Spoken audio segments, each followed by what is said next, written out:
നമസ്കാരം. മലയാളി വാർത്ത ഇൻസൈഡിലേക്ക് സ്വാഗതം. ഇന്ന് പതിവില്ലാതെ നട്ടെല്ലുമെടുത്ത് മാധ്യമപ്രവർത്തകർക്ക് മുന്നിലേക്ക് എം.വി. ഗോവിന്ദൻ കടന്നുവന്നു. പാർട്ടിയും സർക്കാരും രണ്ടും രണ്ടാണ്. സർക്കാരിന് പാർട്ടി നിലപാടുകൾ മുഴുവൻ നടപ്പിലാക്കാൻ കഴിയില്ല. വിദേശ സർവകലാശാല വിഷയം പരിശോധിക്കുമെന്ന് മാത്രമാണ് ധനമന്ത്രി പറഞ്ഞത്.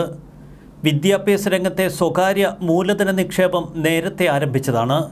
ഇക്കാര്യം കേരളം ചർച്ച ചെയ്യണമെന്ന് എം.വി. ഗോവിന്ദൻ പറഞ്ഞു.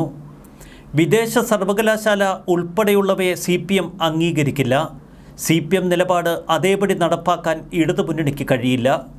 കുറെ കഴിഞ്ഞപ്പോൾ മാധ്യമപ്രവർത്തകർ പരസ്പരം തമ്മിൽ ചോദിച്ചു, എന്ത് തേങ്ങയാ ഈ പാർട്ടി സെക്രട്ടറി പറയുന്നത്? എല്ലാവരുമായി ചർച്ച വേണമെന്നാണ് പാർട്ടി ആഗ്രഹിക്കുന്നത് എന്ന് എം.വി. ഗോവിന്ദൻ. പൊതുവിദ്യാഭ്യാസത്തോടുള്ള പ്രതിബദ്ധതയും സുതാര്യതയും തുല്യതയും നിലനിർത്തിക്കൊണ്ടാവും ചർച്ച. ഉന്നത വിദ്യാഭ്യാസ രംഗം സംബന്ധിച്ച ആശയക്കുഴപ്പം പാർട്ടിയിലും സർക്കാരിലുമൊക്കെ ശക്തം.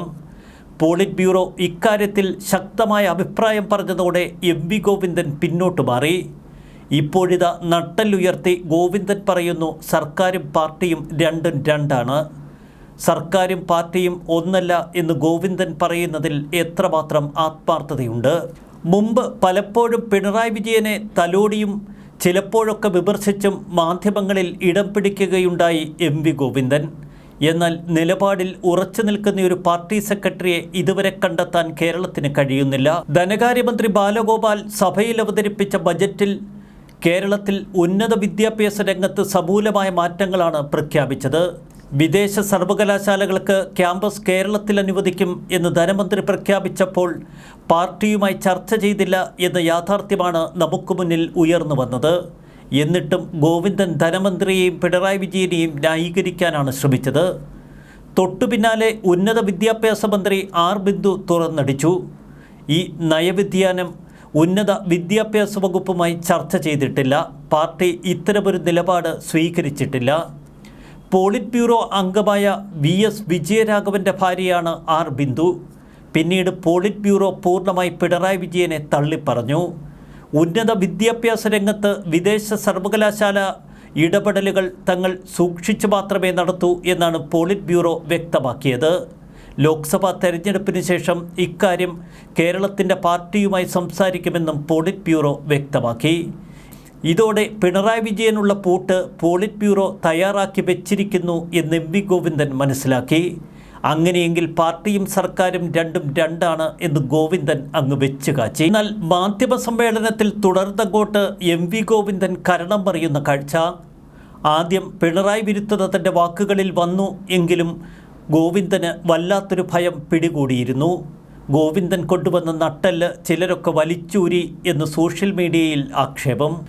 സർക്കാർ ഡൽഹിയിൽ നടത്തിയ സമരം രാഷ്ട്രീയ വിജയമാണ് എന്ന് എം.വി. ഗോവിന്ദൻ പറഞ്ഞു. ആ സമരത്തിൻ്റെ പേരിൽ എന്തെങ്കിലും നേട്ടം കേരളത്തിന് ലഭിച്ചതായി നമുക്കറിയില്ല. പിന്നെങ്ങനെ ആ സമരം വിജയിച്ചു എന്ന് ഗോവിന്ദൻ പറയുന്നു. കേരളത്തിനെതിരെയുള്ള സാമ്പത്തിക ഉപരോധത്തെ രാജ്യമാകെ അറിയിക്കാൻ ശ്രമിച്ചുവെന്നാണ് ഗോവിന്ദൻ പറയുന്നത്. എന്നാൽ സുപ്രീം കോടതിക്ക് മുന്നിൽ കേന്ദ്ര സർക്കാർ സമർപ്പിച്ച രേഖകൾ ദേശീയ തലത്തിൽ ചർച്ചയായി എന്ന നഗ്നസത്യം ഗോവിന്ദൻ മറക്കുന്നു.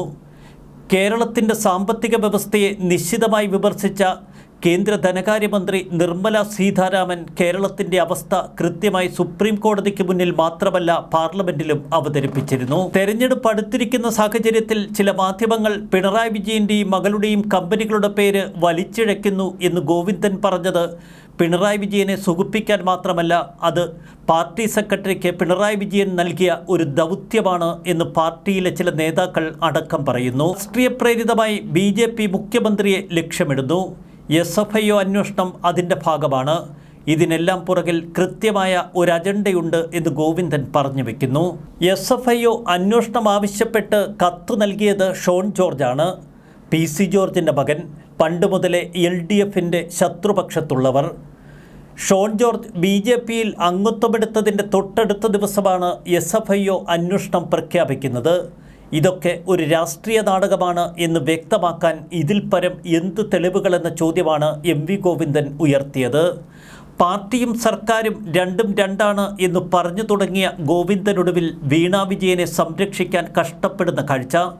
പിണറായി വിജയന് പ്രതിരോധം തീർക്കാൻ ശ്രമിക്കുന്ന ഒരു പാർട്ടി സെക്രട്ടറിയുടെ ദയനീയ അവസ്ഥ. വീണ വിജയനെതിരെയുള്ള അന്വേഷണത്തിൽ കൃത്യമായ ഗൂഢാലോചനയുണ്ട് എന്ന് ഗോവിന്ദൻ പറഞ്ഞു വെച്ചു. അപവാദ കള്ളപ്രചരണങ്ങളെ CPM എതിർക്കും, പ്രതിരോധം സൃഷ്ടിക്കും എന്നുകൂടി പ്രഖ്യാപിക്കുകയാണ് ഗോവിന്ദൻ. ഇക്കുറി പാർട്ടി സെക്രട്ടറി കൂടുതൽ കടുത്ത ആക്ഷേപങ്ങളിലേക്ക് കടന്നു. കോൺഗ്രസിനെ ക്ഷണിക്കാതെ പ്രേമചന്ദ്രനെ വിരുന്നിന് പങ്കാളികളാക്കാൻ BJPയുടെ ശ്രമം നടന്നു. മുഖ്യമന്ത്രിയുടെ ക്രിസ്മസ് വിരുന്ന് UDF ബഹിഷ്കരിച്ചത് ഏത് സംസ്കാരത്തിൻ്റെ അടിസ്ഥാനത്തിലാണ് എന്ന ചോദ്യവും ഗോവിന്ദൻ ഉയർത്തി. ചുരുക്കത്തിൽ ഏതു വിധേനയും പിണറായി വിജയനെ സംരക്ഷിക്കുന്നു എന്ന തോന്നൽ പിണറായിക്കുണ്ടാവണം. മറുവശത്ത് പാർട്ടി അംഗങ്ങൾക്ക് തനിക്ക് നട്ടെല്ലുണ്ട് എന്ന ഒരു ധാരണയുണ്ടാക്കണം. വല്ലാതെ കഷ്ടപ്പെടുന്ന ഗോവിന്ദൻ്റെ അവസ്ഥ കണ്ട് നമ്മൾ തലയിൽ കൈവച്ചു പോകും. പാർട്ടി പ്രവർത്തകർ നക്ഷത്രമെണ്ണി ഗോവിന്ദൻ്റെ മാധ്യമ സമ്മേളനം മുഴുവൻ കാണുന്നു. വല്ലാത്ത ഗതികേട് തന്നെ. ന്യൂസ് ഡെസ്ക് മലയാളി വാർത്ത ഇൻസൈറ്റ്.